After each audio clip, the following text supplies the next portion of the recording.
நான் அதான் ஏதோ ஒரு ஞாபகத்துல இருக்கேன். குட் மார்னிங்ன்னு சொல்லி ஆரம்பிச்சேன். அப்பவே நெனச்சேன். சரி அத ரெக்கார்ட் பண்ண மறந்துட்டேன். ஸோ அதுதான்.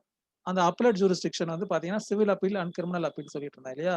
அப்பலேட் சைட்ல சிவில் வந்து சிவில் அப்பீல், ஃபர்ஸ்ட் அப்பீல் ஏஎஸ்ன்னு சொல்லுவோம். அது வந்து செக்ஷன் 96 சிவில் ப்ரொசீஜர் கோட்ல ஃபைல் பண்ணுவோம். ஒரு டிஸ்ட்ரிக்ட் கோர்ட்லருந்து ஹை கோர்ட் கூட வரக்கூடிய அப்பீல்னு வச்சுக்கோங்களேன். அப்போ that high court can decide both on facts as well as on law. அப்புறம் வந்து பார்த்தீங்கன்னா, கிரிமினல் அப்பீல். கிரிமினல் அப்பீல் வந்து it can be based on 3 aspects. ஒண்ணு கன்விக்ஷனுக்கு மேல அப்பீல் வரலாம். கன்விக்ஷனுக்கு மேல யாரும் நியாயமா பார்த்தா ஒரு அக்யூஸ்ட் அப்பீல் வருவாரு. பிரிஃபர் பண்ணலாம். அப்படி இல்லன்னா அக்விட்டலுக்கு அகைன்ஸ்டா ஸ்டேட்டோ, இல்ல விக்டிமோட டிசீஸ்ட் விக்டிமோ, இல்ல விக்டிமோட ரிலேட்டிவ்ஸோ, இல்ல வேற யாரோ கூட அக்விட்டலுக்கு மேல அப்பீல் வரலாம். அக்விட்டலுக்கு மேல அப்பீல் வரதா இருந்தா அப்படின்னா ஹைகோர்ட்ல, first we have to file special leave to grave petition அப்படின்னு சொல்லுவாங்க. அதாவது என்னன்னா, நாங்க அப்பீல் பிரிஃபர் பண்றதுக்கு எங்களுக்கு அனுமதி வழங்கணும் அப்படின்னு சொல்லிட்டு, ஜட்ஜ் வந்து அதுல நோட்டீஸ் ஆர்டர் பண்ணிட்டு, on satisfaction on the grounds in which appeal against acquittal has been passed, then he would order for numbering of the case and for main case ஹியரிங்க்கு எடுத்துப்பாங்க. சரியா? அது வந்து லீவ் டூ கிரேவ் அப்ளிகேஷன் அப்படின்னு சொல்லுவாங்க. அது எப்போ ஃபைல் பண்ணுவாங்கன்னா, along with case appeal which is preferred against acquittal. சரியா? அக்விட்டல். அதே மாரி உங்களுக்கு தண்டனை போதுமானதா இல்ல அப்படிங்கிற கிரவுண்ட்ஸ்ல கூட அப்பீல் பண்ணலாம். ஜெனரலா அப்பீலேட் கோர்ட்ல கேஸஸ வந்து டிசைட் பண்றது வந்து பாத்தீங்கன்னா, லிமிட்டட் பாயிண்ட்ஸ்ல தான் வந்து டிசைட் பண்ணுவாங்க. ஒரு ட்ரையல் கோர்ட்ல பண்ற மாரி பண்ண மாட்டாங்க. அப்புறம் வந்து பாத்தீங்கன்னா, டைம் லிமிட் வந்து சொல்லியிருந்தேன். 60 டேஸ் அப்படின்னு சொல்லியிருந்தேன். ஆ வேற என்ன டிஸ்கஸ் பண்ணிட்டு இருந்தோம். அப்புறம் நான் ஸ்பெஷல் ஒரிஜினல் ஜூரிஸ்டிக்ஷன்ல அந்த ரிட் சைட் ஜூரிஸ்டிக்ஷன் பத்தி சொல்லிட்டு இருந்தேன். முடிஞ்சா நீங்க எல்லாரும் ஒரு புக் வாங்கிக்கோங்க. உங்களுடைய ஃபியூச்சர் கூட யூஸ் ஆகும். நான் கூட என்னோட ஆஃபீஸ்ல 2, 3 புக் இந்த மாரி வச்சிருப்பேன். அதுல ஒரு புக் வந்து பாத்தீங்கன்னா, ஃபைலிங் ப்ரொ filing procedure and practice. Arul Arul Selvam author பேரு. மாலதி பப்ளிகேஷன்னு சொல்லிட்டு. சரி நான் இப்ப உங்கள அன்மியூட் பண்ணிடலான்ட்டு இருக்கேன். சாரி மியூட் பண்ணிடலான்ட்டு இருக்கேன். ஏன் அப்டின்னா, பின்னாடி வந்து பேக்கிரவுண்ட்ல ரொம்ப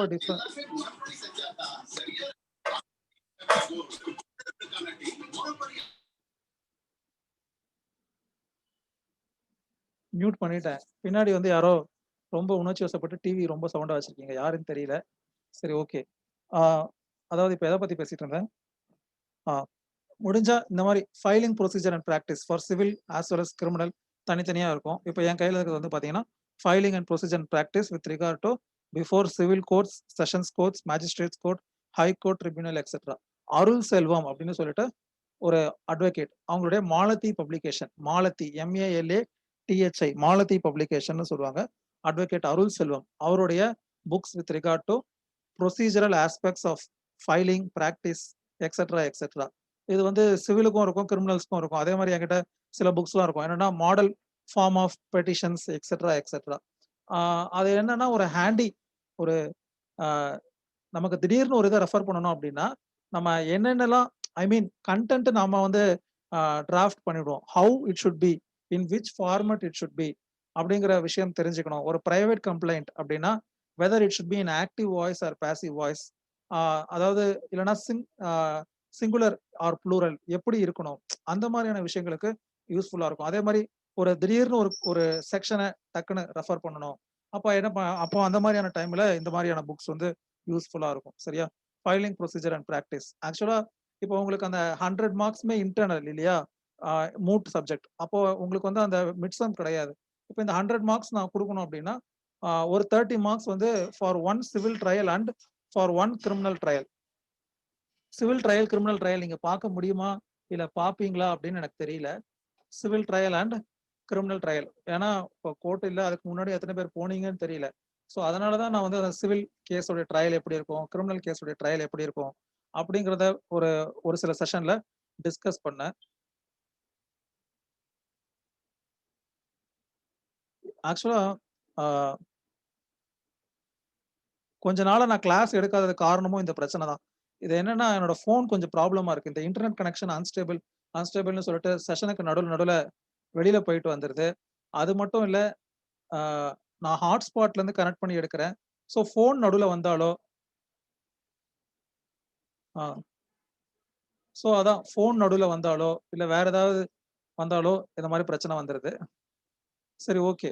ஸோ அதான் அருள் செல்வம் ஜுடிஷியல் எக்ஸாமினேஷன்ஸ் கூட அவங்க புக்ஸ் வந்து ஃபைல் இது பண்ணியிருக்காங்க. பப்ளிஷ் பண்ணியிருக்காங்க. அருள் செல்வம். நீங்க உங்களுக்கு பா அத எடுத்து பார்த்தீங்கன்னா, ஈஸியா புரிஞ்சுக்கிற விதத்துல இருக்கும். பெட்டரா இருக்கும். நல்ல ஒரு குவாலிட்டியா சரியா? ஸோ அந்த புக்கெல்லாம் எடுத்து பார்த்தீங்கன்னா, இப்போ உங்களுக்கு அந்த ப்ரொசீஜர் எப்படி ஃபைல் பண்ணணும்? என்னென்ன வைக்கணும்? ஒரு பெட்டிஷன் ஃபைல் பண்ண போறோம். ஒரு பிரைவேட் கம்ப்ளைண்ட் செக்ஷன் 200 சிஆர்பிசில ஒரு செக் பவுன்ஸ் கேஸ்க்காக ஒரு மேஜிஸ்ட்ரேட் கோர்ட்ல ஒரு ஒரு பிரைவேட் கம்ப்ளைண்ட் ஃபைல் பண்ண போறோம். அதே மாரி ஒரு எஃப்ஐஆர் ரிஜிஸ்டர் பண்ணல. ஸோ டைரக்ஷன் வாங்கணும். டைரக்ஷன் வந்து எங்க வாங்குவோம்? அதுவும் ஒரு மேஜிஸ்ட்ரேட் கோர்ட்ல தான் வாங்குவோம். கன்சர்ன் ஸ்டேஷன்லயும் கம்ப்ளைண்ட் எடுக்கல. மேற்கொண்டு எஸ்பி சூப்பர்டென்ட் ஆஃப் போலீஸ்க்கு கம்ப்ளைண்ட் குடுத்தோம். அவங்களும் எடுக்கல. ஸோ சப்சிக்வென்ட்டா நம்ம லாஸ்ட்டா எங்க வருவோம் அப்டின்னா, லாஸ்ட் ரிசார்ட் இஸ் கோர்ட்.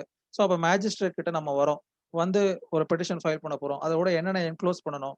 எவ்வளோ கோர்ட் ஃபீ ஒட்டணும்? எத்தன காப்பீஸ் எடுக்கணும்?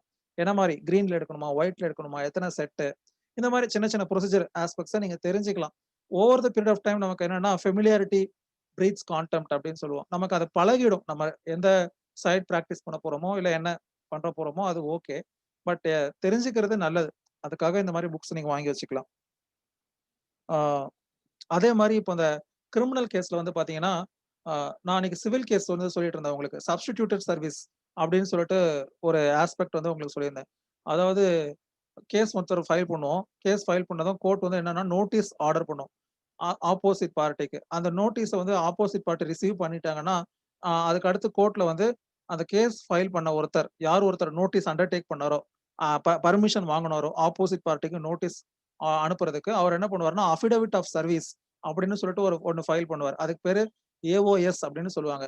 அதுக்கு வந்து சாதாரண ஒரு கிரீன் ஷீட்ல அ கோர்ட்டுடைய அந்த காஸ்ட் டைட்டில்லாம் போட்டு, அந்த அக்னாலெட்ஜ்மென்ட் கார்டு, ஏடி கார்டுன்னு சொல்லுவோம் இல்லையா? நார்மலா கோர்ட் சம்பந்தமா நம்ம ஏதாவது அனுப்புறதா இருந்தா, registered post with acknowledgement card அதுதான் நம்ம அனுப்புவோம். அதுதான் ப்ரொசீஜர். ஏன் அப்டின்னா, அத ரிசீவ் பண்ணதுக்கு அப்புறமா அந்த அக்னாலெட்ஜ்மென்ட் கார்டு திரும்பி நம்ம அட்ரஸ்க்கே வரும்.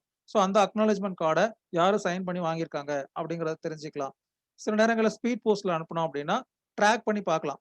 என்னைக்கு நம்ம புக் பண்ணியிருக்கோம், என்ன பண்ணியிருக்கோம்னு சொல்லிட்டு. ஸோ அந்த அஃபிடவிட் ஆஃப் சர்வீஸ் அப்டிங்கிற இதுல அந்த அக்னாலெட்ஜ்மென்ட் கார்டையும் நாம அனுப்பிச்ச அந்த காப்பி ஃபார் எக்ஸாம்பிள் நம்ம ஒரு லெட்டர் பேட்ல அனுப்பிச்சிருப்போம் இல்லையா?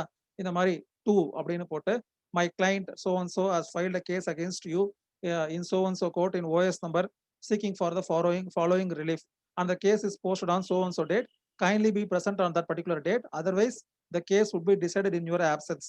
அப்படின்னு நம்ம போட்டிருக்க அந்த நோட்டீஸ் அந்த letter pad along with the petition copy. பெட்டிஷனோ பிளைண்டோ என்னவோ அந்த காப்பி. அதையும் வச்சு நம்ம கோர்ட்ல என்ன பண்ணணும்னா தாக்கல் பண்ணுவோம். அதுக்கு பேரு ஏஓஎஸ் அப்படின்னு சொல்லுவாங்க. Affidavit of service. So court அத ரெக்கார்ட் பண்ணும். பார்த்துட்டு ஏஓஎஸ் ஃபைல்ட் அப்படிங்கிறத பார்த்துட்டு satisfy on the satisfaction of the court the the judge would post the case for அடுத்து என்ன ஸ்டேஜோ அதுக்கு போஸ்ட் பண்ணுவாரு. For filing written statement or filing documents etcetera etcetera. என்ன அடுத்த ஸ்டேஜோ அந்த கேஸ்ல என்ன தேவைப்படுதோ அதுக்கான இத பண்ணுவாரு. ஜட்ஜ் சாட்டிஸ்ஃபை ஆகல. ஆப்போசிட் பார்ட்டி நோட்டீஸ் வாங்கியிருக்காங்களாங்கிறது சாட்டிஸ்ஃபை ஆகலனா தான் அந்த சப்ஸ்டிடியூட்டட் சர்வீஸ்லாம் சிபிசில ஆர்டர் 5 ரூல் 20 சப்ஸ்டிடியூட்டட் சர்வீஸ்ங்கிறது வேற, ஏஓஎஸ்ங்கிறது வேற. அஃபிடவிட் ஆஃப் சர்வீஸ்ங்கிறது சாதாரணமா நம்ம கோர்ட்ல வந்து ஜட்ஜ் கிட்ட ஃபர்ஸ்ட் ஹியரிங் வரும்போது நான் பிளைன்டிஃப்காக அப்பியர் ஆகுறேன். நீங்க ஒரு ஜூனியர் அட்வொகேட். ஸோ நான் என்ன அனுப்புறேன். நான் உங்கள அனுப்புறேன். இந்த மாரி இந்த கேஸ் ஃபர்ஸ்ட் ஹியரிங்க்கு வருது. நாம தான் பிளைன்டிஃப் சைடுக்கு. ஸோ ஜட்ஜ் இந்த கேஸ கால் பண்ணும்போது, you seek permission for private notice அப்படின்னு சொல்லி நீங்க கேட்பீங்க. ஜட்ஜ் வந்து நோட்டீஸ் அப்படிங்கும்போது பிரைவேட் நோட்டீஸ் ஆல்சோ கிராண்டட் அப்படின்னு சொன்னதுக்கு அப்புறமா நம்ம வந்து வந்துட்டு ஆஃபீஸ்ல ஈவினிங் உட்கார்ந்து அந்த லெட்டர் பேட்ல இந்த மாரி case came on so and so date அந்த honourable 15th assistant city civil judge has issued notice returnable by அப்படின்னு போடுவோம். அதாவது என்னைக்கு அடுத்த ஹியரிங் போட்டிருக்காங்க, அன்னைக்கு நீங்க பிரசன்ஸ் வாங்கன்னு சொல்றதுதான். அப்போ ஏஓஎஸ்ங்கிறது என்னன்னா, ஒன்ஸ் நம்ம அனுப்பிச்ச நோட்டீஸ் அந்த ப்ராப்பர் பெர்சனுக்கு சர்வ் ஆயிடுச்சுன்னு வைக்கிறதுக்கான ப்ரூஃப் தான் வந்து அந்த ஏஓஎஸ் அஃபிடவிட் ஆஃப் சர்வீஸ். அது வேற, சப்ஸ்டிடியூட்டட் சர்வீஸ் வேற. சப்ஸ்டிடியூட்டட் சர்வீஸ்ங்கிறது என்ன அப்படின்னா, அந்த நீங்க எடுக்கக்கூடிய அந்த பிரைவேட் நோட்டீஸ் அந்த பார்ட்டி நீங்க அனுப்பிச்ச லெட்டர் ரிட்டர்ன் வந்துருச்சு. என்ன வந்துருச்சுன்னா, நோ சச் அட்ரஸ்ன்னு வந்துருச்சு. இல்லன்னா return the party sorry party left அப்படின்னு வந்துருச்சு. அப்ப அதெல்லாம் வந்து ப்ராப்பர் சர்வீஸ்ன்னு நம்ம எடுத்துக்க முடியாது. உங்களுக்கு தெரிஞ்ச அட்ரஸ்க்கு நீங்க அனுப்பிச்சிருக்கீங்க. பட் என்னன்னா, அத ப்ராப்பர் அட்ரஸ்ன்னு சொல்ல முடியாது. அப்போ ஜட்ஜ் என்ன பண்ணுவாருன்னா, for his satisfaction he would ask you to make some substituted service. ஒரு டெய்லி நியூஸ் பேப்பர்ல இப்ப நீங்க சென்னையில இருக்கீங்க அப்படின்னா, ஒரு தமிழ் டெய்லில இல்ல ஒரு இங்கிலீஷ் டெய்லில நீங்க வந்து பப்ளிஷ் பண்ணுங்க. பப்ளிஷ் பண்ணிட்டு அந்த காப்பியை நீங்க கோர்ட்ல வந்து கொடுங்க. So it is deemed to be a better service. So அந்த மாதிரி ஒரு விஷயம். ஸோ ஏதோ ஒரு வகையில சர்வீஸ் ப்ராப்பரா டெலிவரி ஆயிடுச்சுங்கிறதுக்காக நீங்க தாக்கல் பண்ணக்கூடிய அந்த ப்ரூஃபுக்கு பேர் தான் affidavit of service. That affidavit of service can be filed by advocate or party concern. சரியா? இல்ல அவரோட ஜூனியர் யார் வேணாலும் கோர்ட்ல கொடுக்கலாம். இந்த மாதிரி ஐயா நீங்க சர்வீஸ் ஆர்டர் பண்ணியிருந்தீங்க, அது வந்து கம்ப்ளீட் ஆயிடுச்சு, service has been completed or finished, properly served அப்படிங்கிற மாதிரி சொல்லிட்டு நீங்க அதை சப்மிட் பண்ணணும். ஓகேவா? அடுத்து வந்து இந்த கிரிமினல் கேஸ்ல வக்காலத்துன்னு ஒன்று இருக்கு, மெமரண்டம் ஆஃப் அப்பியரன்ஸ்னு ஒன்று இருக்கு. வக்காலத் ஆர் மெமோ அப்படின்னு சொல்லுவாங்க. வக்காலத்துங்கிறது பொதுவா ஒரு பார்ட்டி வெளியில இருக்காரு, I mean when is not in jail he would be authorising you to appear on his பிகாஃப். அதுக்கு பேரு வக்காலத்துன்னு சொல்லுவோம். இப்ப நம்ம வீட்டுல சண்டை போடும் போது என்ன பண்ணுவோம், ஏன்டா நீ அவனுக்கு வக்காலத்து வாங்குற அப்படின்னு கேட்போம் இல்லையா? அப்போ ஒரு நபர் வெளியில இருக்காரு, I mean is not confined in the prison அப்படின்னா நம்ம வந்து வக்காலத்து வந்து அலாங் வித் பெட்டிஷன் வக்காலத்தையும் சேர்த்து நம்ம அதுல ஒரு கோர்ட் ஃபீ ஸ்டாம்ப் போட்டுவோம். Advocate welfare 30 rupees, clerk welfare 2 rupees and court fee 10 rupees. இந்த மாதிரி மேல ஸ்டாம்ப் போட்டு ஒரு 42 rupees ஸ்டாம்ப் போட்டு along with petition copies etcetera etcetera case file பண்ணும் போதே நம்ம என்ன ஃபைல் பண்ணிடுவோம், வக்காலத்தை ஃபைல் பண்ணிடுவோம். சரியா? கிரிமினல் கேஸ்ல when accused is not outside, that is he is inside or confined in judicial custody or he is absconding elsewhere அப்படின்னு பாத்தீங்கன்னா, அப்ப அந்த மாதிரியான டைம்ல அவர் நேரா வந்து கையெழுத்து போட மாட்டாங்க. அப்ப என்ன பண்ணுவாங்கன்னா மெமரண்டம் ஆஃப் அப்பியரன்ஸ் அப்படின்னு சொல்லுவாங்க. மெமரண்டம் ஆஃப் அப்பியரன்ஸ்ங்கிறது அவருடைய கையெழுத்து இல்லாமே நாம ஆஜராகிறதுக்காக கொடுக்கக்கூடிய அனுமதி. அப்ப எந்த மாதிரியான கேசஸ்ல மெமரண்டம் ஆஃப் அப்பியரன்ஸ் வைக்கணும், எந்தெந்த மாதிரியான கேசஸ்ல வக்காலத்து வைக்கணுங்கிறதுக்கும் கிரிமினல் ரூல்ஸ் ஆஃப் பிராக்டிஸ்ல இருக்கு. சிவில் கேஸ்ல அந்த பிரச்சனையே கிடையாது. கம்பல்சரி வக்காலத் தான். வக்காலத்துங்கிற அந்த ஃபார்ம் தான் வைப்போம். மெமரண்டம் ஆஃப் அப்பியரன்ஸ் வைக்க மாட்டோம். சரியா? ஜென்ரலா நீங்க சிம்பிளா ஞாபகம் வச்சுக்கிறதுக்கு எப்படி வச்சுக்கிறீங்கன்னா, ஒரு பர்சன் வெளியில இருந்தாருன்னா வக்காலத்து, உள்ள இருந்தாருன்னா மெமரண்டம் ஆஃப் அப்பியரன்ஸ் அப்படின்னு ஞாபகம் வச்சுக்கோங்க. அதே மாதிரி கிரிமினல் கேஸ்க்கு வந்து பாத்தீங்கன்னா, when a person is put to hardship, he is not bound to pay court fees. அப்போ ஒரு habeas corpus petition already is in police custody or he is detained in prison etc. ஒரு criminal appeal sentence has been imposed and he is serving that particular jail term அப்படின்னு பாத்தீங்கன்னா, அந்த மாதிரியான டைம்ல எல்லாம் வந்து கோர்ட் ஃபீ வந்து என்ன பண்ண தேவையில்ல, அஃபிக்ஸ் பண்ண தேவையில்ல. அது வந்து ஒரு ஜெனரல் ப்ரொசீஜர். சரியா? ஒரு மனிதர் ஏற்கனவே வந்து கஷ்டத்துல இருக்கும்போது நீ வந்து கோர்ட் ஃபீ பே பண்ணணும், அப்பதான் இந்த பெட்டிஷனை நான் நம்பர் பண்ணுவேன், இதை ஹியரிங்க்கு எடுத்துப்பேன் அப்படின்லாம் சொல்றது வந்து ஏற்புடையது கிடையாது. அப்போ அந்த மாதிரி கிரிமினல் கேசஸ்ல அந்த மாதிரி டைம்ல கோர்ட் ஃபீ வந்து வைக்க கூடாது. பட் ஆனா நான் கிரிமினல் அப்பீல்ல என்ன சொல்லியிருக்கேன் உங்களுக்கு ஏற்கனவே அப்படின்னு பாத்தீங்கன்னா, கம்பல்சரி கேஸ் வந்து அப்பீல் எப்போ வந்து நம்பர் பண்ணுவாங்கன்னா, along with grounds of appeal, certified copy of judgment, etc., etc. Only after you pay that fine amount. அந்த ஃபார் எக்ஸாம்பிள் ஒரு கிரிமினல் கேஸ்ல ட்ரையல்ல என்ன கொடுத்திருப்பாங்க அப்படின்னு பாத்தீங்கன்னா, ஒருவருக்கு 3 வருட கடுங்காவல் தண்டனை மற்றும் 5000 ரூபாய் அபராதம் அப்படின்னு சொல்லி கொடுத்திருப்பாங்க. அந்த 5000 ரூபாய் அபராதம் அப்படிங்கறத நீங்க கொடுத்துட்டு தான், கட்டிட்டு தான் நீங்க அப்பீலே ப்ரிஃபர் பண்ண முடியும். அது வந்து ப்ரொசீஜராவே இருக்கு. அந்த அப்பீல அந்த ஃபைன் அமௌண்ட்ட கட்டின ரெசிப்ட்டையும் நீங்க என்ன பண்ணணும் அப்படின்னு பாத்தீங்கன்னா, அந்த அப்பீல் ஃபைல் பண்ணக்கூடிய அந்த பெட்டிஷன்ல என்க்ளோஸ் பண்ணணும். அப்போ அது பண்ணாதான் அதை என்ன பண்றாங்க, ஹியரிங்க்கே எடுத்துக்கிறாங்க. சரியா? அது ஒரு விஷயம். அதே மாதிரி நீங்க இதுக்கெல்லாம் கூட நீங்க என்ன பண்ணலாம் அப்படின்னா, சில ரூலிங்ஸ் ஆர் ஜட்ஜ்மெண்ட்ஸ் ஏதாவது இருந்துச்சுன்னா நீங்க அதை படிக்கலாம். அது கூட ஒரு நல்ல கிரவுண்ட் தான். என்னோட ஃப்ரெண்ட் ஒருத்தவங்க ஒரு சார் கிட்ட பிராக்டிஸ் பண்ணிட்டு இருந்தாங்க. ஒரு சிவில் சைட்ல. அவர் 70ஸ்ல என்ரோல் பண்ணக்கூடிய ஒரு சீனியர் பர்சன். சரியா? அட்வொகேட். அவர்கிட்ட பிராக்டிஸ் பண்ணிட்டு இருக்கும்போது ஒரு சிவில் டிஃபமேஷன் கேஸ் ஃபைல் பண்ணியிருந்தாங்க ஒரு சிவில் கோர்ட்ல. எவ்வளவு கேட்டிருந்தாங்கன்னு பாத்தீங்கன்னா, ஆல்மோஸ்ட் ஒரு 60 lakhs as damages civil defamation. So அப்போ சிவில் கோர்ட்ல நம்ம ஒரு கிளைம் கேட்கிறோம் அப்படின்னா, அதுக்கு இவ்வளவு ரூபாய் கோர்ட் ஃபீ பே பண்ணணும்னு சொல்லிட்டு நார்ம்ஸ் இருக்கு இல்லையா? ஒரு 3% 1% அப்படின்னு சொல்லிட்டு. அப்ப யோசிச்சு பாருங்களேன், இவங்க கேட்கிற 60 lakhsக்கு 1% எடுத்துக்கிட்டா கூட அது எவ்வளவு ஹியூஜ் அமௌண்ட் வரும். அப்போ அவங்க என்ன பண்ணியிருந்தாங்கன்னா, ஒரு பஞ்சாப் ஹைகோர்ட்டுடைய பஞ்சாப் அண்ட் ஹரியானா ஹைகோர்ட்டுடைய ரூலிங்கே வச்சிருந்தாங்க. அந்த பெட்டிஷன்ல நான் பார்த்தேன். அதுல என்ன சொல்லியிருந்தாங்கன்னா, இந்த மாதிரி ஒரு பெர்மிஷன் கேட்டிருந்தாங்க. there is possibility of myself succeeding in this case is more, and at this junction I'm not having sufficient fund to pay the court fee. So at later stage, once the court has decreeing this particular case in my favor, the court can deduct the amount to be paid by me as court fee from the judgment அப்படிங்கிற மாதிரி ஒரு கோர்ட்டுடைய judgement காப்பியை வச்சிருந்தாங்க. சரியா? அப்போ எதுக்காக அப்படின்னா, அந்த இனிஷியல் ஸ்டேஜ்ல அவங்க கட்ட வேண்டிய அமௌண்ட்டை கட்டாம இருக்கிறதுக்காக. ஸோ அதுல அந்த மாதிரியான விஷயம் we can make use of ஜட்ஜ்மெண்ட்ஸ்லாம் இருந்துச்சுன்னா நம்ம பார்க்கலாம். எம்சிஓபி கேஸ்ல அதுக்கு தனி ஒரு பெட்டிஷனே இருக்கு. மோட்டார் கிளைம்ஸ் ஒரிஜினல் பெட்டிஷன் சொல்லிட்டு இருக்கு இல்லையா? ஆக்சிடென்ட் கிளைம் ட்ரிபியூனல்ஸ்ல ஃபைல் பண்ணுவோம். இப்பலாம் அதுல ஒரு நல்ல இனிஷியேட்டிவ்லாம் கூட இப்ப ரீசென்ட்டா நீங்க பார்த்திருக்கீங்களான்னு தெரியல. நம்ம ப்ரௌஸ் பண்ணும்போது நம்ம நெட்ல வந்து நெறைய அவசியமான விஷயங்கள பண்றது இல்ல. இப்போ அ ஆன்லைன் எஃப்ஐஆர் வியூ கூகுள்ல போயிட்டு நான் ஏற்கனவே சில வெப்சைட்லாம் சொல்லியிருப்பேன்ல, அதே மாரி கூகுள்ல போயிட்டு ஆன்லைன் எஃப்ஐஆர் வியூ அப்படின்னு நீங்க குடுத்தீங்கன்னா, தமிழ்நாடு போலீஸுடைய அந்த பர்ட்டிகுலர் பேஜ் வந்து ஓப்பன் ஆகும். அதுல ஒரு எக்ஸாம்பிள், இப்ப நான் இன்னைக்கு ஒரு அ ஆன்டிசிபேட்டரி பெயில் ரெடி பண்ணேன். Crime number 84 of 2020. ஸோ அந்த பர்ட்டிகுலர்ஸ்லாம் குடுத்து, ஒரு அக்யூஸ்டோட பேரு, ஃபோன் நம்பர் குடுத்தோம்னா, ஒரு ஓடிபி கேட்கும். அந்த ஓடிபி நம்ம எந்த ஃபோன் நம்பர் ஸ்க்ரீன்ல குடுக்குறோமோ, அந்த ஸ்க்ரீனுக்கு ஓடிபி வரும். அந்த ஓடிபிய அடிச்சுட்டா, அடுத்து வந்து நெக்ஸ்ட் பேஜ் வந்து இப்ப வந்து என்ன கேட்கும்னா, which city? Chennai city. Police station name F5 Choolaimedu police station. அது மாரி அடுத்து கிரைம் நம்பர் 84 2020 அப்படின்னு குடுத்து சர்ச்ன்னு குடுத்தோம்னா, அந்த எஃப்ஐஆர நமக்கு என்ன காமிக்கும்? நம்ம வியூ பண்ணலாம். ஃப்ரீயா வியூ பண்ணலாம். ஸோ இப்போ ஒரு எஃப்ஐஆர் வியூ பண்றதுக்கான அ ஒரு சிஸ்டம். அதே மாரி ஆன்லைன்ல பட்டா வியூ பண்றதுக்கும் ப்ரொசீஜர் இருக்கு. ஆன்லைன்ல ஒரு சர்வே நம்பர போட்டா, அந்த சர்வே நம்பர் பட்டா நம்ம வியூ பண்ணி பார்க்கலாம். அதே மாரி ரெஜிஸ்டர்ன்னு ஒண்ணு இருக்கு. அந்த ரெஜிஸ்டர்ங்கிறது சிவில் சைட்ல இருக்கு. Online patta view, online register view, online chitta view அதெல்லாம் இருக்கு. நம்ம கூகுள்ல அந்த மாரி விஷயங்கள்லாம் தேடி பார்க்கறது இல்ல. அதுல செக் பண்ணி பார்த்தீங்கன்னா, பட்டா அந்த பர்ட்டிகுலர் சர்வேல யார் பேர்ல இருக்கு அப்படிங்கிறத தெரிஞ்சுக்கலாம். அதே மாரி டிஸ்கிரிப்ஷன் ஆஃப் லேண்டும் அதுல போட்டிருக்கும். ஆ அந்த டிஸ்கிரிப்ஷன் ஆஃப் லேண்ட்ல ரான்னு போட்டிருந்தா ரியாத் வாரி லேண்ட். அதோட ஷார்ட் ரியாத் வாரி லேண்ட். ப்ராப்பர்ட்டி லால படிச்சிருப்பீங்க இல்லையா? சாரி லேண்ட் லால படிச்சிருப்பீங்க இல்லையா? ரியாத் வாரி லேண்ட். அதே மாரி அரசு இடமா இருந்தா அப்படின்னு போட்டிருக்கும். இது எதுக்குன்னா, இப்ப நம்ம ஒருத்தர்கிட்ட இருந்து ஒரு இடத்த வாங்க போறோம். அவங்க சொல்லியிருக்காங்க. அவங்க கிட்ட டாக்குமெண்ட்டும் இருக்கு. சரியா? டாக்குமெண்ட்டும் இருக்கு.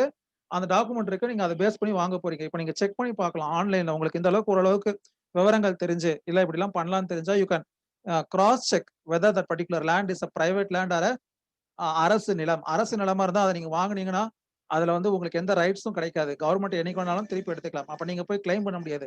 இந்த மாரி ரெஜிஸ்ட்ரேஷன் ஆஃபீஸ்ல தான் எனக்கு ரெஜிஸ்டர் பண்ணி குடுத்தாங்க. அதனால கவர்ன்மெண்ட் தான் எனக்கு இந்த காம்பன்சேஷன் குடுக்கணும். நான் வந்து ரூ. 3,00,00,000 குடுத்து அந்த இடத்த வாங்கியிருக்கேன். அப்படின்லாம் சொல்ல முடியாது. ஏன் அப்படின்னா, அது நம்மளுடைய ஃபால்ட். அதிலேயே ஒரு டிஸ்க்ளைமர்ன்னு போட்டிருப்பாங்க. ஆன்லைன்ல நீங்க என்கம்பரன்ஸ் சர்டிபிகேட்டோ இல்ல ஏதாவது வியூ பண்ணும்போது, this is only for facts. ஒரு தகவலுக்காக மட்டுமே வழங்கக்கூடிய ஆ செய்தி அப்படிங்கிற மாரி போட்டு, இதுல இருக்கும் உண்மை சம்பவங்களுக்கு இந்த துறை பொறுப்பல்ல. அப்படின்னே வந்து இப்பலாம் போடுறாங்க. ஏன்னா நெறைய பேர் இந்த மாரி போட்டு அப்ரோச் பண்ண ஆரம்பிச்சாங்க. ஆன்லைன் ஈஸில ஒண்ணு ரெஃப்ளெக்ட் ஆயிருக்கு. நான் அத பேஸ் பண்ணி இந்த டாக்குமெண்ட்ட வாங்கிட்டேன். இல்ல இதுல இப்படி போட்டிருக்கு. நான் அத பேஸ் பண்ணி இந்த டாக்குமெண்ட்ட வாங்கிட்டேன்னு சொல்லிட்டு. அதனால இப்ப கவர்ன்மெண்ட் என்ன பண்ணிட்டு வருதுன்னா, பணத்த வாங்கி தான் எல்லாமே கரெக்ட்டா ரெஜிஸ்ட்ரேஷன் பண்ணுது. வ டாக்குமெண்ட்ட குடுக்குது, எல்லாம் பண்ணுது. ஆனாலும் கூட என்னன்னா, they are not taking the responsibility in their shoulder. சரியா? ஆ. அடுத்து ஒருத்தர் வந்து உங்களுடைய ஃப்ரெண்ட் வந்து சாட் பாக்ஸ்ல ஒரு கொஸ்டின் கேட்டிருக்காங்க. Sir how can a person claims that kind of exemplary damages? Does court permits it? இல்ல எக்ஸம்ப்ளரி டேமேஜ்ன்னு நீங்க எப்படி சொல்ல முடியும்? ஒருத்தர் வந்து எனக்கு வந்து ஹவ் மச் ஐ வாஸ் டிஃபேம்டுங்கிறது யூ கேனாட் குவாண்டம் இட் இல்லையா? இவ்வளோதான் எனக்கு என்னுடைய மானத்திற்கு மான நஷ்ட ஈடு வழக்கு அப்படின்னா உண்மையாவே மானம் இருக்கணும். That is one of the essential criteria. Defamation சூட்னா a person should have a fame. But that fame everyone has a fame. That circle of fame is different. How person known to this number of persons and how they are focused etcetera, etcetera. நான் ஏற்கனவே உங்களுக்கு property தான் உங்களுக்கு எடுத்தது இல்லையா? அ ஒரு விஷயம் சொல்லியிருப்பேன். அ ரூமர்னா என்ன அப்படின்னு சொல்லும்போது, அ ஒரு ப்ராவர்ப் என்ன சொல்றாங்கன்னா, reputation of more number of people forms a basic for rumour அப்படின்னு சொல்றாங்க. ரூமர்ங்கிறது என்னங்கன்னா, அதுவும் ஒரு வகையான ரெபுடேஷன் அப்படின்னு சொல்றாங்க. when the reputation pile together and it exceeds a limit, then it becomes a rumor அப்படின்னு சொல்றாங்க. அப்போ வந்து நம்ம வந்து அந்த இத எக்ஸம்ப்ளரி டேமேஜ்னே சொல்ல முடியாது. நான் சொன்ன அந்த எக்ஸாம்பிள. With regard to claiming amount in a defamation suit. அத வந்து எக்ஸம்ப்ளரி டேமேஜஸ்ன்னு சொல்ல முடியாது. சரியா? First aspect. சரி ஓகே. இப்ப நான் எத பத்தி பார்த்துட்டு இருந்தோம். சோ, அப்ப இதெல்லாம் என்ன சொல்றேன்னா, இந்த ஆன்லைன் எஃப்ஐஆர் வியூ. அத நான் வந்து இப்ப ரீசென்ட்டா இன்னைக்கு ஒரு இதுக்காக நான் செக் பண்ணும்போது என்ன போட்டிருந்தாங்கன்னா, கீழ ஸ்க்ரால் ஆயி ஓடிட்டு இருந்துச்சு. என்ன ஓடிட்டு இருந்துச்சு அப்படின்னு பார்த்தீங்கன்னா, ஆக்சிடென்ட் கிளைம்ஸ் ட்ரிபியூனல்ல நீங்க ஏதாவது ஒரு டாக்குமெண்ட் வாங்கணும் அப்படின்னா, ஆக்சிடென்ட் கிளைம்ஸ் ட்ரிபியூனல் சம்பந்தப்பட்ட டாக்குமெண்ட். இப்ப நீங்க ஒரு விபத்து ஏற்பட்டுருச்சு. எனக்கு இழப்பீடு வேணும் அப்படின்னு சொல்லிட்டு நீங்க ஒரு கோர்ட்ல போய் போய் கேஸ் ஃபைல் பண்ணணும். அவங்க சில இதெல்லாம் கேட்பாங்க. என்ன கேட்பாங்கன்னா, எஃப்ஐஆர் காப்பி வேணும்.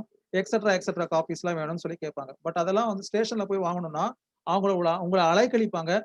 ஃபிராங்கா சொல்லணும்னா தரமாட்டாங்க. சார் அது என்ன சார் இது தரமாட்டாங்கன்னு சொல்றீங்க? பிராக்டிகலா அதான் நடக்குது. அது என்னன்னா, அது ஒரு கூட்டம். அந்த கூட்டத்துல இருந்து வெளியில இருக்கவங்களுக்கு ஒரு கேஸ் வராது. அதே மாரி தகவல் போகாது. எதுவுமே பண்ணாம பார்த்துப்பாங்க. எப்படின்னா, அந்த லோக்கல் ஸ்டேஷன்ல இருக்கக்கூடிய ஒரு போலீஸ், ஒரு சப் இன்ஸ்பெக்டரோ யாரோ, அதே மாரி அந்த ஆக்சிடென்ட் கேஸஸ் பார்க்கக்கூடிய ஒரு அட்வொகேட், அப்புறமா ஹாஸ்பிட்டல்ல இருக்கக்கூடிய ஒரு பீப்பிள். ஸோ இந்த ஒரு 3 பீப்பிளும் ஒரு சர்க்கிள் மாரி சேர்ந்துகிட்டு, ஒரு விபத்து நடந்துருச்சு அப்டின்னா, ஃபர்ஸ்ட்டே அந்த அட்வொகேட் யாரோ அவருக்கு இன்ஃபார்ம் பண்ணிடுவாங்க. அந்த பர்ட்டிகுலர் கேஸ பார்க்குறவங்களுக்கு. அவங்க நேரா சம்மந்தப்பட்டவங்க கிட்ட ஒரு வக்காலத்த கொண்டு போய் கையெழுத்து வாங்கிட்டு, ஒரு அமௌண்ட்ட குடுத்துட்டு வந்துருவாங்க. 50,000மோ, ரூ. 1,00,000 அந்த மாரி ஏதோ ஒரு அமௌண்ட் குடுத்துட்டு வந்துருவாங்க. அப்புறம் அந்த ஸ்டேஷனுக்கும் ஒரு அமௌண்ட் குடுத்துருவாங்க. அந்த ஹாஸ்பிட்டலுக்கும் ஒரு அமௌண்ட்ட குடுத்துருவாங்க. அப்ப என்னன்னா, அவங்களுக்கு மட்டும் தான் அந்த என்ன காப்பீஸ்லாம் தேவையோ அத டைமுக்கு குடுப்பாங்க. அ அப்ப லாஸ்ட்டா ஜட்ஜ்மென்ட் வரப்ப என்ன பண்ணுவாங்கன்னா, 50% ஆஃப் த கிளைம் அமௌண்ட்ட அந்த அட்வொகேட் எடுத்துப்பாரு. அதுக்காக அவரு அ இனிஷியலா பண்ணக்கூடிய அந்த இன்வெஸ்ட்மென்ட் தான் இப்படி எல்லாரையும் கரெக்ட் பண்றது. பாதிக்கப்பட்டவனுக்கும் இனிஷியலா ஒரு அமௌண்ட்ட குடுத்து வக்காலத்துல கையெழுத்து வாங்கியாச்சு. அதே மாரி வெளியில எந்த சம்பவமும் போக்கூடாது. அதனால கன்சர்ன் ஸ்டேஷனுக்கு மாசம் மாசம் ஒரு அமௌண்ட்டு, அதே மாரி ஹாஸ்பிட்டல்ல நேரடியா சில நேரங்கள்ல ஹாஸ்பிட்டல்லயே வந்து இந்த இந்த இத கம்ப்ளீட் பண்ணிடுவாங்க. இந்த மாரி எல்லாம் நடந்துகிட்டு இருக்கு. இப்ப இதெல்லாம் தடுக்கணும்னு சொல்லிட்டு, இப்ப என்ன பண்ணியிருக்காங்கன்னா, இந்த மாரி ஆக்சிடென்ட் சம்பந்தப்பட்ட காப்பீஸ்லாம் நீங்க ஏதாவது ரிசீவ் பண்ணணும் கன்சர்ன் ஸ்டேஷன்ல இருந்து அப்டின்னா, நீங்க வந்து பிரிஸ்கிரைப்ட் ஃபீ பே பண்ணி நீங்க டவுன்லோட் பண்ணி எடுத்துக்கலாம். அதையே வந்து கோர்ட்ல காப்பியா போட்டுக்கலாம். அத வந்து கோர்ட் ஏத்துக்கணும் அப்டிங்கிற மாரி கொண்டு வந்திருக்காங்க. இந்த மாரி சின்ன சின்ன இனிஷியேட்டிவ்லாம் இப்ப தான் பண்ணிக்கிட்டு இருக்காங்க. அதே மாரி இப்போ நீங்க இந்த ரெஜிஸ்ட்ரேஷன் வெப்சைட் போனீங்கன்னு வச்சுக்கோங்களேன். tnreginet.in இது வந்து ரெஜிஸ்ட்ரேஷன் சம்பந்தப்பட்ட லேண்டோடைய ப்ராப்பர்ட்டி சம்பந்தப்பட்ட செட்டில்மென்ட், சேல், கிஃப்ட் எக்ஸெட்ரா. அத நீங்க இப்ப கிளிக் பண்ணீங்கன்னா, இப்ப சமீபத்தில ஒரு விஷயம் கொண்டு வந்திருப்பாங்க. என்ன அப்படின்னு பார்த்தீங்கன்னா, நீங்க வந்து ஒரு ப்ராப்பர்ட்டி ரெஜிஸ்டர் பண்ணும்போதே பட்டா டிரான்ஸ்ஃபருக்கு லிங்க் ஒண்ணு இருக்கு. அத பண்ணிட்டா நீங்க தனியா தாசில்தார் ஆஃபீஸ் போகணும்னு அவசியம் கிடையாது. அப்ப அந்த சப் ரெஜிஸ்ட்ரார்க்கே அந்த அத்தாரிட்டிய குடுத்துடுறாங்க.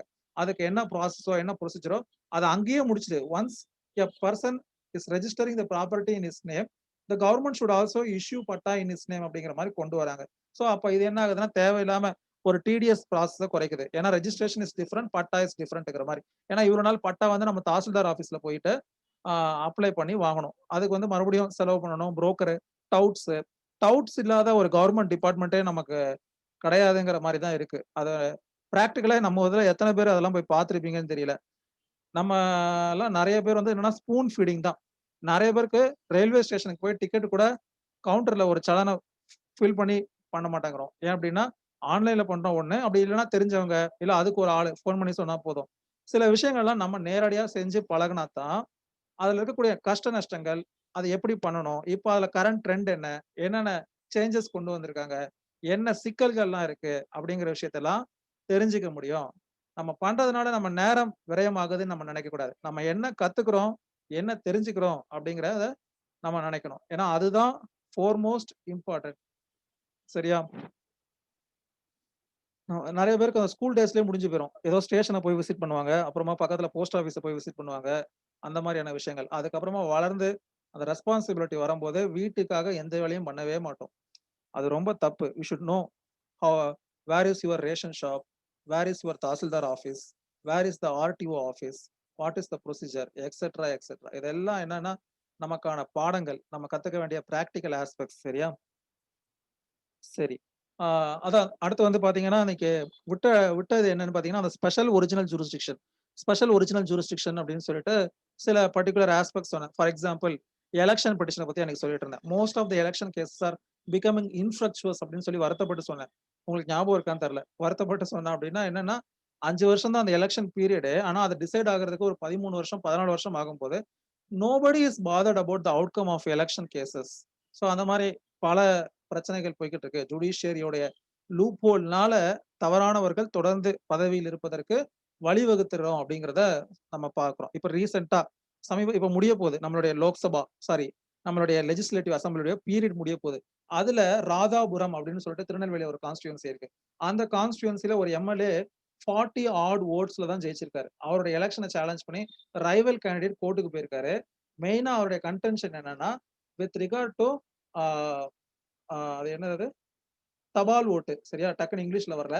அந்த தபால் ஓட்டு சம்பந்தமா ப்ராப்பரா கவுண்ட் பண்ணல அப்படிங்கறதான் simple shortest point to be decided whether that ballot votes தபால் ஓட்டுன்னு சொல்லுவோம்ல இப்ப கவர்மெண்ட் எம்ப்ளாயீஸ் அங்க இருக்கிறவங்க வேற எங்கேயா டியூட்டி போட்டிருப்பாங்க போலீஸ் பர்சனல்ஸ் எக்ஸெட்ரா எக்ஸெட்ரா அப்போ அந்த ஓட்ஸை ப்ராப்பரா கவுண்ட் பண்ணிருக்காங்களா இல்லையாங்கிறதா டிஸ்பியூட் அதை டிசைட் பண்ணிட்டாலே அந்த ரிசல்ட் வந்து எது திஸ் வே ஆர் தட் வேங்கிறத சொல்லிடலாம் after long struggle that person succeeded in high court but என்னன்னா சுப்ரீம் கோர்ட்டுக்கு over the night within a week they move an appeal and supreme court is granting stay for what அப்படின்னு பாத்தீங்கன்னா for counting again த அந்த concerned தபால் ஓட்டுகள் அதை வந்து நீ கவுண்ட் பண்றதுக்கு ஸ்டே கொடுக்குறாங்க ஆனா அதே சுப்ரீம் கோர்ட் தான் என்ன சொல்லுதுன்னா சமீபத்துல லாஸ்ட் வீக் நீங்க ஒரு ஜட்மெண்ட் நியூஸ்ல எல்லாம் பாத்திருப்பீங்க any stay is only for the period of maximum period of 6 months அப்படின்னு சொல்லுது அப்போ அது ஊருக்கு மட்டும்தான் அந்த நீதி தனக்கு இல்லையா அப்படின்னு எனக்கு தெரியல ஏன்னா இப்ப நான் அவனும் உங்களை மாதிரி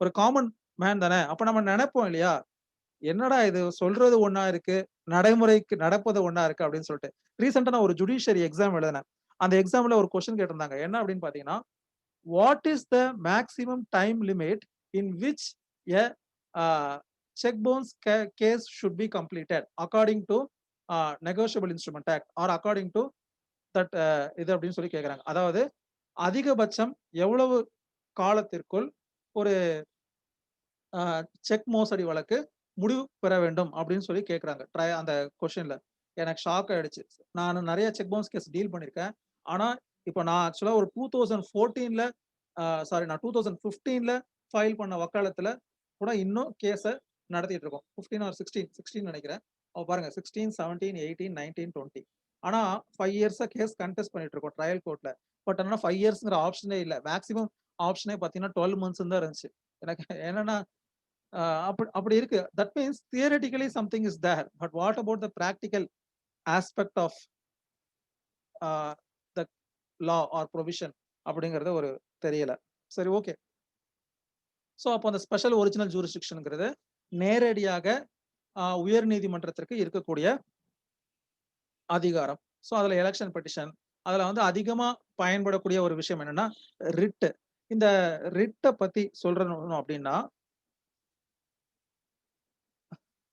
நான் சொல்ற விஷயங்கள்லாம் உங்களுக்கு சாதாரணமா தான் தெரியும் பட் ஆனா எவ்வளவு பெரிய லூப் ஹோல்ஸ் இருக்கு அப்படிங்கிறத சொல்றேன் இப்போ நம்ம ஹைகோர்ட்ல எத்தனை பேர் பிராக்டிஸ் பண்றீங்கன்னு தெரியல சர்வீஸ் சைட்ல பிராக்டிஸ் பண்றவங்க எல்லாம் வந்து ஒரு லெஜண்ட் மாதிரி பார்க்கப்படுவாங்க சர்வீஸ் சைடு அப்படிங்கிறது என்ன அப்படின்னு பாத்தீங்கன்னா with regard to employment disputes of central government or state government அந்த சைடு பிராக்டிஸ் பண்ணக்கூடிய ஒரு அட்வொகேட்னா அவருடைய என்ன சொல்றது அவரை பார்க்குற விதமே வேற லெவல்ல இருக்கும் அந்த மாதிரி பார்க்கப்படுறாங்க பட் ஆனா அதுல என்ன நடக்குது அப்படின்னு பாத்தீங்க அப்படின்னா over the period of time நான் இப்ப சர்வீஸ் சைட்ல நான் பிராக்டிஸ் பண்ணிருக்கோம்னு வச்சுக்கோங்களேன் பண்ணியிருக்கேன் எப்படி அவர்கள் அந்த ஃபேமையும் நேமையும் மணியும் ஏர்ன் பண்றாங்கன்னா ஒரு கிளைண்ட் அவங்களை அப்ரோச் பண்றாங்கன்னு வச்சுக்கோங்களேன் ஒரு சர்வீஸ் சைட்ல இருக்கக்கூடிய ஒரு கவுன்சிலர் ஃபர்ஸ்ட் என்ன பண்றாங்கன்னா நான் இப்போ ஃபர்ஸ்ட் வந்து ஸ்டேட் கவர்மெண்ட் எம்ப்ளாயிஸை பத்தி சொல்லிடுறேன் அடுத்து சென்ட்ரல் கவர்மெண்ட் எம்ப்ளாயிஸ் சம்பந்தமா சொல்லிடுறேன் சரியா ஸ்டேட் கவர்மெண்ட்டை பொறுத்த வரைக்கும் தனி ஸ்டேட் அட்மினிஸ்ட்ரேட்டிவ் ட்ரிபியூனல் இல்ல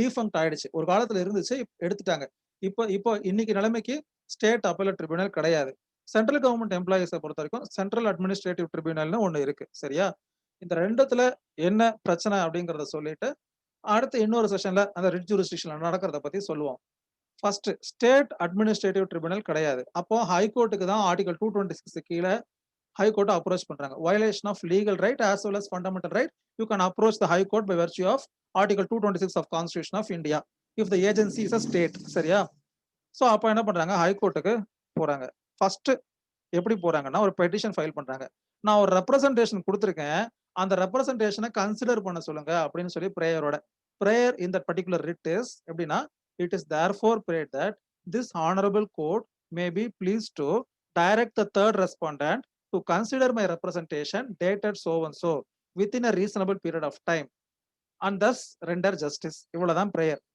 இந்த கேஸ் அட்மிஷன்லயே ஆர்டர் கொடுத்துடலாம் ஏன்னா ஜட்ஜ் என்ன பண்ணல மெரிட்ல ஆர்டர் போட சொல்லல அந்த கன்சர்ன் பப்ளிக் அத்தாரிட்டியை அதாவது ஒரு நபர் ஒரு ப்ரொமோஷன் சம்பந்தப்பட்ட விதத்துக்காகவோ இல்ல என்ன பர்மனன்ட் ஆக்கணும் நான் இவ்வளவு வருஷம் கான்ட்ராக்ட்ல இருந்திருக்கேன் கண்டினியூஸ் பீரியட் ஆஃப் சர்வீஸ் எனக்கு கம்ப்ளீட் ஆயிருக்கு இல்ல ஏதோ ஒரு ரீசன் எனக்கு இப்போ வேற இடத்துக்கு டிரான்ஸ்ஃபர் வேணும் இல்ல எக்ஸெட்ரா எக்ஸெட்ரா ஏதோ ஃப்ரம் ஏ டு இசட் ஆரம்பத்துல இருந்து முடிவுக்குள்ள அந்த சர்வீஸ் சம்பந்தமா ஏதோ ஒரு டிஸ்பியூட் தன்னோட மேலதிகாரிக்கு ஒரு ரெப்ரசன்டேஷன் கொடுத்திருக்கான்.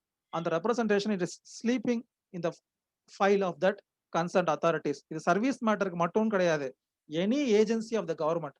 சரியா? இப்ப நம்ம தாசில்தார் ஆபீஸ்ல பட்டா இஷ்யூ பண்றதுக்கு ஒரு அப்ளிகேஷன் கொடுத்திருக்கோம். There are GO government orders இருக்கு. எந்த ஒரு அப்ளிகேஷன், எந்த ஒரு ரெப்ரசன்டேஷன் ஒரு பப்ளிக் கிட்ட இருந்து வந்தாலும் கூட 30 நாட்களுக்குள் நீ அதன் முடிவை தெரிவிக்க வேண்டும் அந்த கன்சர்ன் நபருக்குன்னு சொல்லி ஜிஓ இருக்கு.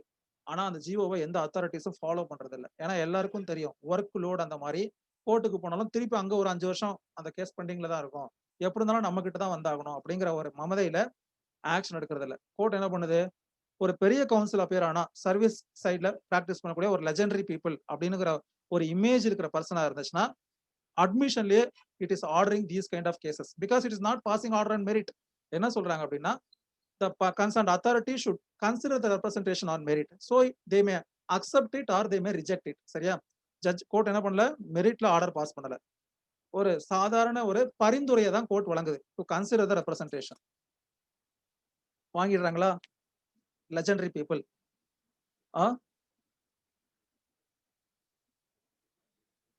இல்ல, பட்டாக்கும் சர்வீஸ் கேஸ்க்கும் சம்பந்தம் இல்லை. நான் அதான் என்ன சொல்ல வரேன்னா, சர்வீஸ் கேஸாக இருந்தாலும் கூட இல்ல ஏதாவது ஒரு கவர்மெண்ட் டிபார்ட்மெண்ட்டுக்கு அகைன்ஸ்டா ஃபைல் பண்ணக்கூடிய ரிட்டா இருந்தாலும் சரி, நீங்க எதை வேணாலும் எடுத்துக்கோங்க அப்படின்னு சொல்றேன். சர்வீஸ் கேஸா இருந்தா இந்த மாதிரி ப்ரொமோஷன், டிரான்ஸ்பர் எக்ஸெட்ரா கொடுத்த ரெப்ரசன்டேஷன். அப்படி இல்லைன்னா கவர்மெண்ட் அத்தாரிட்டிஸ், நான் ரேஷன் கார்டு கொடுக்கணும், இல்ல பட்டாக்காக அப்ளிகேஷன் கொடுத்திருக்கேன், இல்ல கம்யூனிட்டி சர்டிபிகேட்காக அப்ளிகேஷன் கொடுத்திருக்கேன், எக்ஸெட்ரா. ஏதாவது ஒரு கவர்மெண்ட் ஏஜென்சி, நம்ம இப்ப ரிட் சைட் பிராக்டிஸ் பத்தி பாக்குறோம். சரியா? சோ அதனால இதை மைண்ட்ல வச்சுக்கோங்க. கொடுக்குறோமா? இப்ப நம்ம கோர்ட்ல இருந்து ஒரு பெரிய அந்த சீனியர் பர்சன் இமேஜ் இருக்கக்கூடிய ஒரு ஃபேம் இருக்கக்கூடிய ஒரு அட்வொகேட் ஆர்டர் வாங்கிடுறாரா, கொண்டு போய் அதை கொடுக்குறாங்க அந்த கன்சர்ன் டிபார்ட்மெண்ட்ல. அந்த concern department is again sleeping over that court order. அப்ப என்ன பண்றாங்கன்னா second round of litigation, contempt application. அதாவது என்னன்னா, நான் கோர்ட்ல இருந்து ஒரு ஆர்டர் வாங்கிட்டு வந்து கொடுத்துருக்கேன். என்ன ஆர்டர் அப்படின்னா, டு கன்சிடர் மை ரெப்ரசன்டேஷன். அது மேல எந்த ஆர்டரும் பாஸ் பண்ணல. கண்டெம்ட் ஃபைல் பண்ணதுக்கு அப்புறமா கொஞ்ச நாளுக்கு அப்புறமா 2-3 ஹியரிங் போனதுக்கு அப்புறமா they are passing an order stating that your claim is rejected. சரியா? போட்டுடுறாங்க. அதுக்கடுத்து 3வது ரவுண்ட் ஆஃப் லிட்டிகேஷன் என்னன்னு கேட்டீங்கன்னா, writ of certiorarified mandamus to consider the order passed in my representation so and so has to be called for and should be quashed and the following order should be issued. certiorarified mandamus. mandamusனா என்ன? ஒரு உத்தரவை ஒரு அதிகாரி எனக்கு வழங்கணும் அப்படின்னு சொல்லி file பண்ணக்கூடிய ஒரு ரிட்டுக்கு பேரு மேண்டமஸ் அப்படின்னு சொல்றோம். ஃபர்ஸ்ட் ரெப்ரசன்டேஷன் கொடுத்துறாங்க, அந்த ரெப்ரசன்டேஷன் மேல நடவடிக்கை எடுக்கல, ஒரு ரவுண்ட் ஆஃப் லிட்டிகேஷன் ரிட்டு போட்டாச்சு, அடுத்த ரவுண்ட் ஆஃப் லிட்டிகேஷன் கண்டெம்ட் போட்டாச்சு, 3வது round of litigation certiorarified mandamus போட்டாச்சு. அப்போ இந்த 3வது ரவுண்ட் ஆஃப் லிட்டிகேஷன்ல தான் கோர்ட் என்ன பண்ணுது, சாரி அந்த கன்சர்ன் பர்சன் வந்து மெரிட்ல ஆர்டர் போடுறாங்க. சர்டிஃபைட் மேண்டமஸ்ல அவன் போட்ட ஆர்டர் தப்பு இல்லைங்கிறத கோர்ட் வந்து 3வது ரவுண்ட் ஆஃப் லிட்டிகேஷன்ல ஆர்டர் பாஸ் பண்ணுது. அதுக்கு மேல ரிட் அப்பீல், அதுக்கு மேல எஸ்எல்பி. அப்போ ஒரு தீர்வு கிடைக்கிறதுக்குள்ள தப்பா இருந்தா கூட என்ன ஆயிரப்போகுது அப்படிங்கிற ஒரு இதுல ஒரு நபர், ஒரு சீனியர் கவுன்சில் இல்ல ஒரு person practising in writ side or service side when approached by any one affected party, he has been forced to face 3 rounds of litigation, even for an ordinary case of issuing patta or ordinary case of considering the representation, etc. இப்போ என்ன ஆயிடுது அப்படின்னு பாத்தீங்கன்னா, உங்களுக்கு ஒரு 30 பேர் இந்த மாதிரி ஒரு கிளைண்ட் ஒரு சர்வீஸ் சைட்ல இல்ல இந்த மாதிரி கவர்மெண்டால பாதிக்கப்பட்டவன் இருந்தா, அப்புறம் அவரு சம்பாதிக்காம இல்ல ஒரு பேரும் புகழும் கிடைக்காம என்ன நடக்கும்? இப்போ ஒரு சிம்பிள் லாஜிக், ஃபர்ஸ்ட் அந்த கன்சிடர் ரெப்ரசன்டேஷன் போடுற அந்த ஆர்டர்லயே அந்த பிரேயர்லயே you make an elaborate aspect, you should be passed as per provision of law within so many days, otherwise on the lapse of the 30th day the court can take suo motu contempt இல்ல etcetera. தனக்கு இருக்கக்கூடிய அதிகாரத்தை சரியான முறையில பயன்படுத்தினா அப்போ அது proper remedy கிடைக்கிறதுக்கான வழிவகை இருக்குமா இருக்காதா? ஆனா பிராக்டிகலா என்ன நடக்குது? அது நடக்கிறது இல்ல. அது எல்லாருக்கும் தெரியதான் செய்யுது. தெரிஞ்சாலும் இந்த ப்ரொசீஜர் தொடர்ந்து நடக்கதான் செய்யுது. இதுல இன்னொரு கொடுமை என்னன்னா, பிராக்டிஸ்ல இந்த ரிட்டுங்கிறது ஸ்பெஷல் ஒரிஜினல் ஜூரிஸ்டிக்ஷன். வேற எங்கேயும் அதிகாரம் இல்ல அப்படின்னா நீங்க நீதிமன்றத்தை நாடலாம். ஆனால் சில நபர்கள் என்ன பண்றாங்கன்னா, இந்த கன்சிடர் த ரெப்ரசன்டேஷன் தானே, எந்த கேஸா இருந்தாலும் சரி கொண்டு வா. அதாவது ஸ்டேஷன்ல ஒரு வண்டியை பிடிச்சு வச்சிருக்காங்க ஒரு கேஸ் சம்பந்தமா. சிஆர்பிசில ப்ரொவிஷன் இருக்கு. During pendency of a trial, what is the procedure to return back the property seized whether that may be vehicle or etc. சிஆர்பிசில அதுக்கான ப்ரொவிஷன் இருக்கு. ஆனாலும் கூட என்ன பண்றாங்க, நேரா ரிட் கொண்டு வந்து கன்சிடர் த ரெப்ரசன்டேஷன். ஜட்ஜும் எதை பத்தியும் கவலைப்படுறது கிடையாது. கேட்பவர் நமக்கு தெரிந்தவர், நன்கு அறிந்தவர் அப்படின்னா அட்மிஷன்லயே இல்லன்னா அதுக்கும் ஒரு நோட்டீஸ் ஆர்டர் பண்ணி 1 1/2 வருஷம், 2 வருஷம் கழிச்சு அந்த ரெப்ரசன்டேஷன கன்சிடர் பண்ண சொல்லி ஒரு ஆர்டர பாஸ் பண்றாங்க. அப்போ யோசிச்சு பாருங்களேன். எந்த அளவுக்கு பிரச்சனை இருக்குன்னு சொல்லிட்டு. ஒரு நல்ல ஜட்ஜா இருந்தா அட்மிஷனுக்கு வரக்கூடிய கேஸ வீட்லயே படிச்சுட்டு வந்துரணும். ஒரு நாளைக்கு ஒரு 30 கேஸ் தன்னுடைய கோட்டால அட்மிஷனுக்காக வருது for admission. What are the cases which has been applied? அதெல்லாம் நான் ஃபர்ஸ்ட் அட்மிஷன்லயே டிஸ்போஸ் பண்ண முடிஞ்சா பண்ணிட்டு போயிரணும். ஆனா, இந்த மாரியான கேஸ்ல கூட ஒரு 75% ஆஃப் த கேஸ் என்னன்னா பெண்டிங்ல வச்சு, அதுக்கு நோட்டீஸ் ஆர்டர் பண்ணி எதுக்கு? கன்சிடர் த ரெப்ரசன்டேஷன்க்கு. ஆப்போசிட் பார்ட்டிக்கு நோட்டீஸ் ஆர்டர் பண்ணி, அதுக்கு அவனோட ரிப்ளைய கேட்டு, அதுக்கப்புறமா அது மறுபடியும் லிஸ்ட்ல கொண்டு வந்து அந்த கேஸ்ல ஆர்டர் போடுறதுக்கு 2 வருஷம், 1 1/2 வருஷம் கழிச்சு கன்சிடர் ரெப்ரசன்டேஷன கிராண்ட் பண்ணுவாங்க. அந்த கவுன்சில பொறுத்தவரைக்கும் ஒரு பெரிய சாதனை. அந்த பார்ட்டிய வர வச்சு ஃபீஸ வாங்கிட்டு, உன் கேஸ ஜட்ஜ் சரின்னு சொல்லிட்டாரு. அது என்ன சரின்னு சொல்லியிருக்காரு? படிச்சு பார்த்தா ஒண்ணுமே இருக்காது. To consider the representation. He has not passed any order on merit. அதுக்கு ஒரு ஃபீஸ். திருப்பி அவன் 2, 3 மாசம் கழிச்சு வருவான். சார் நம்ம வாங்கி குடுத்த ஆர்டர் வாங்கி வச்சிருக்காங்க சார். எதுவுமே போடல. கவலைப்படாத கன்டெம்ப்ட். First notice அனுப்பிருவோம். அடுத்து அப்ளிகேஷன் ஃபைல் பண்ணிடுவோம். அதுக்கு ஒரு ஃபீஸ். வா சார் கன்டெம்ப்ட் நோட்டீஸ்லாம் போட்டோம் சார். கேஸ் பெண்டிங்ல இருக்கு. அவன் பண்ண மாட்டேங்கிறான். இரியா பாத்துக்கலாம் அப்படின்னு சொல்லி சொல்லி என்ன ஆகுது அப்படின்னு பாத்தீங்கன்னா, யாரோ சில பேர் ஏர்ன் பண்றாங்க.